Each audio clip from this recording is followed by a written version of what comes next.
যারা হুঙ্কার মানে কেন্দ্র দখল করে, কেন্দ্রে গেলে আর্মির পিটা, সশস্ত্র বাহিনীর পিটা, তারপরে পুলিশের পিটা সারা জীবন মনে রাখতে হবে। অত সহজ মনে করেন না কেন্দ্র দখল করে ফেলবেন আপনি। এত যদি ভোটে যদি কারচুপি হয়, এই দায় দায়িত্ব রাজনৈতিক দলগুলো নিতে হবে এবং গভর্নমেন্ট করে নিতে হবে। সারাদিন ভোট কেন্দ্রে ভোট দিয়ে পাহারা দেবেন এবং আপনার ভোট গণনা করে রিজার্ভশিপ প্রিজাইডিং অফিসার থেকে না নিয়ে আপনারা আসবেন না।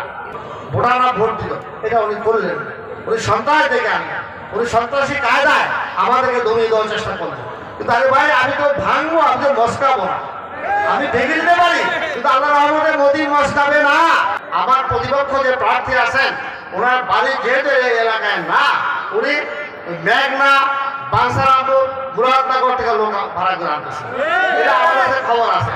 আমি এই মিডিয়ার মাধ্যমে লোকাল প্রশাসন, জেলা প্রশাসন সকলকে অনুরোধ করবো, এই বিষয়টা আপনারা সিরিয়াসলি টেক আপ করেন।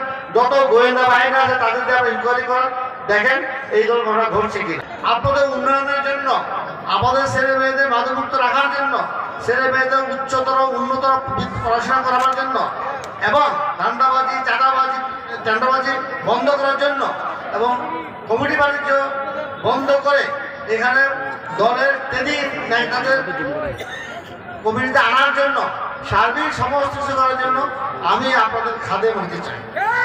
আপনারা সবাই এমপি পদে দাঁড়িয়েছেন, আপনারা এমপি নির্বাচন করবেন বা আপনারা নির্বাচিত হলে সবাই 3 লক্ষ 75,000 সবাই এমপি হবে। আমি শুধু ছায়া হিসেবে থাকতে চাই।